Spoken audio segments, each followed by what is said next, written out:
Welcome back. The Huntington Theater is hosting the new comedy Clyde, the Tony-nominated work by Pulitzer Prize-winning playwright Lynn Nottage. It's a production that takes on some very big questions about identity, redemption, and second chances. Now, the play is set in a truck stop sandwich shop, and all the characters are formerly incarcerated. And Clyde is delivering its already the most produced play of the season.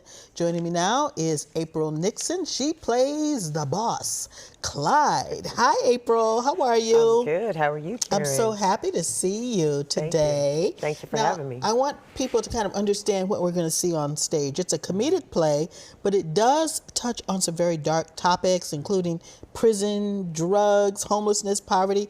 How do you address the issues? Well, it's something that we're addressing today in real time, right? Mm-hmm. This play tackles it. Let me just start by saying there's a line in the play, without giving away anything, that sums it up for me. Jail is the great equalizer. For black, white, Asian, Mexican, it doesn't matter what color, creed you are. If you go to jail, you're going to get treated the same. And Clyde, I play Clyde, is sort of a redeemer. She only hires felons to give them a new start. But she also has had a rough start at it. So she gives them a dose of reality when it comes to real life and what to expect being a convict. We don't really give them a chance to do right.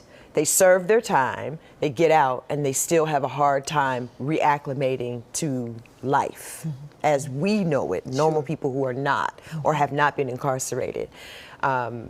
She comes at it at a point of view of, this is real life, so take it or leave it, or go back to jail.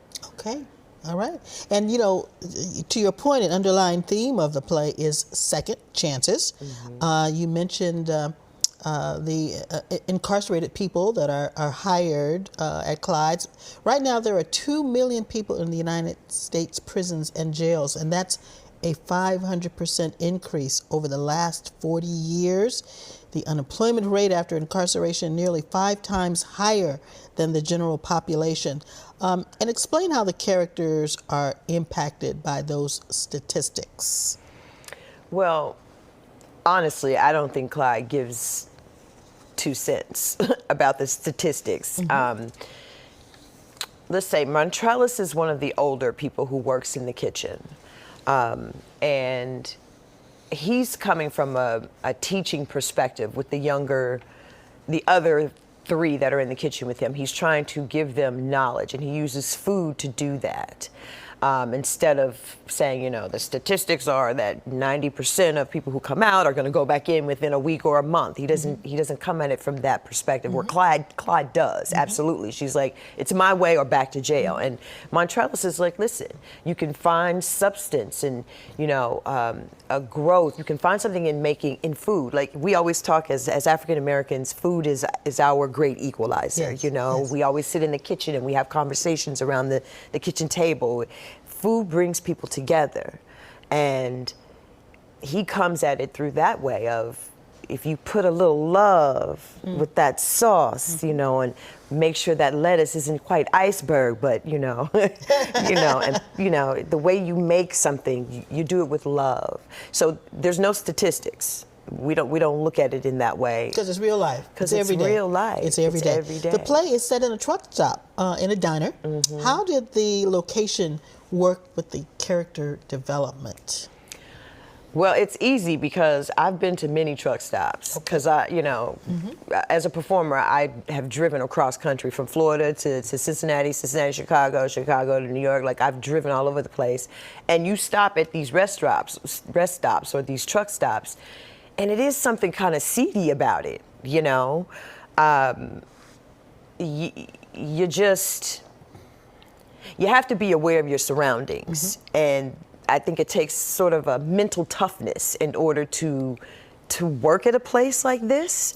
You know, where there's nothing but men coming in and being around, and you have to be tough, demanding, and you have to be aware of yourself. Yeah, and she's working for someone. She owns the place. Clyde owns this truck stop restaurant, but she's not running it.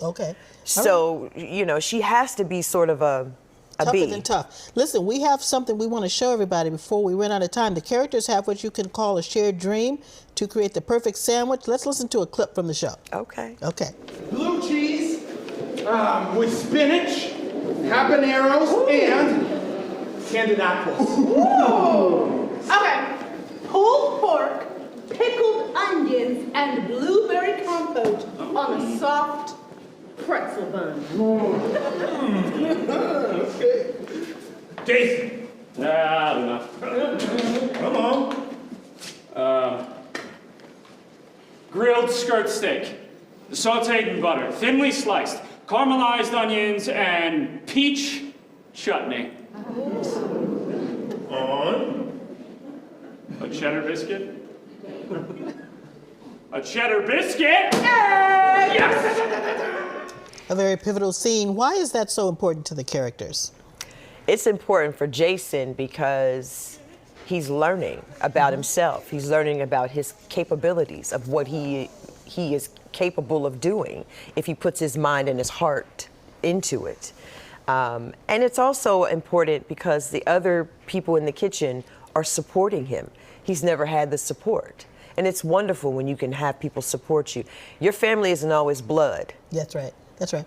Now, April, you told me before we started that you are a songstress. Yes. And you usually do musicals. This is your first play. What's the experience been like for you? It was a notion, because let me tell you, I'm used to coming into the process, either I'm learning music or I'm in another studio learning a dance number, you know, and I usually learn my lines while I'm stepping left, stepping right. And this process, like 5 days into rehearsal, these actors were off book, pretty much. And I was like, whoa. Okay, so I need to step up my game. It is a very different process. Well, we are looking forward to seeing you in your dramatic self on stage at the Huntington Theater. Thank you for having me. Thank you for being here.